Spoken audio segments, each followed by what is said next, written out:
Time for Money Power Politics. And investors are no longer bracing for the worst-case scenario in Iran. They're in it. The International Energy Agency warned today that the war has caused, quote, the largest supply disruption in the history of the global oil market. President Trump has said that the U.S. Navy would escort oil tankers if needed and that the conflict will be over soon. But his advisors have dialed back those promises big time. Watch this. My belief that as soon as it is militarily possible, the U.S. Navy, perhaps with an international coalition, will be escorting vessels through. It'll happen relatively soon, but it can't happen now. We're simply not ready, but it is short-term pain for the long-term gain.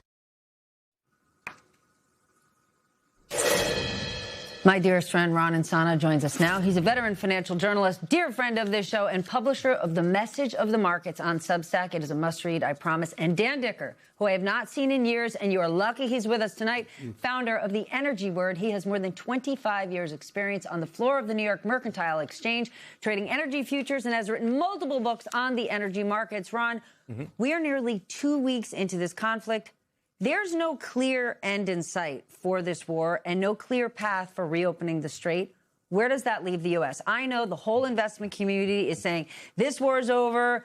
People inside the Trump administration are whispering to Wall Street, we're leaving, we're leaving, we're leaving. Easier said than done. Yeah, well, Iran's not leaving. I mean, as Tom Nichols was saying earlier, the enemy has a voice and it can make decisions here. You know, for all the talk of sanctions relief that Treasury Secretary Bessent put out today, oil's up 35 cents above $96 a barrel tonight.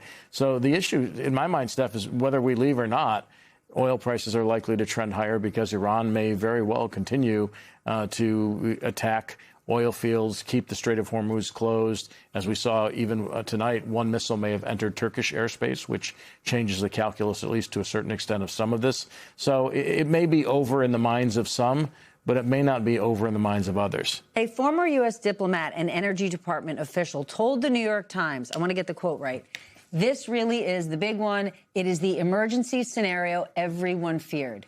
First, do you agree with that? And second, is the world prepared?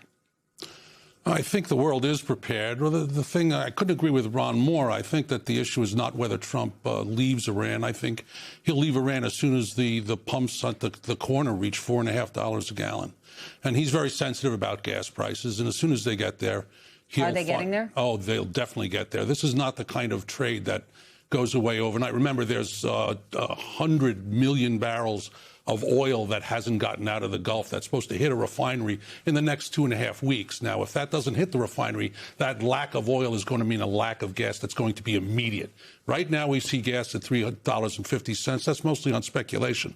But the real supply crunch comes when all those barrels don't reach the refineries that they're intended to reach. And that happens in another week and a half. So even if we find a way to pull out, walk away next week, do we still hit those high prices? Yes, we do. But even worse than that is that I don't think because we walk away next week, like Ron says, that the Iranians give up on the Straits of Hormuz. I've been trading oil since, 3 years after 1982, since the Shah came out of power in 79. I've been there for that long. And in all that time, it was a red line for the entire global oil community that you did not close the Straits of Hormuz with the Russians, with the Chinese, with everybody, with the rest of the Arab world. And they've never used it before in the past. But what Trump has done has given the Iranians a permission structure to get back at Trump in the only way and with the only tools that they have at their disposal. And the biggest tool they have at their disposal right now is high gas prices, which will sink Trump in the midterms and politically. And I believe they're going to use it. We're lucky Dan's here. I love you, but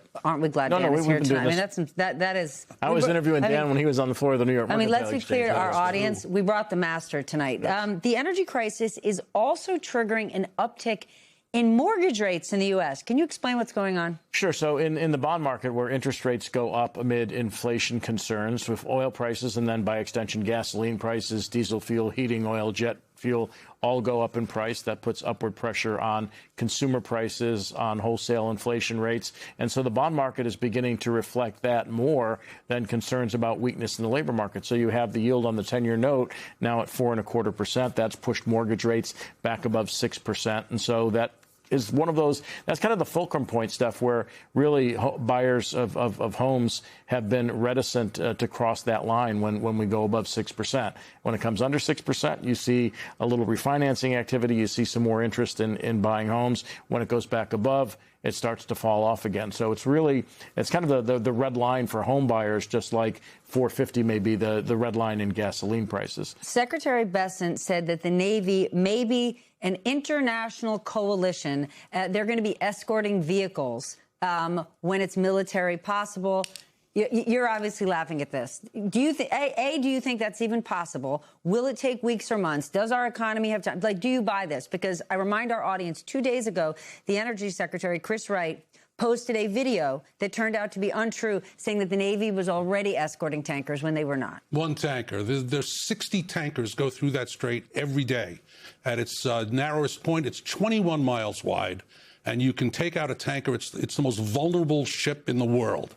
You can take it out with a handheld rocket. And the way that you could imagine that the Iranians could take out one tanker and make every maritime insurer go running for cover for months, it's just as simple as that. And right now, they have what, 2,000 to 6,000 mines available to them as well, and they've begun mining as well. This is a long-term problem that Trump has walked into that I don't think he understands the depth he's gotten into here. Bessent also said that we're going to temporarily allow purchases of Russian oil that's already at sea to stabilize energy markets. But he emphasized, don't worry, it's not going to provide significant financial benefit to the Russian government. That's the most interesting part of this whole thing. It's the Russians who benefit the most.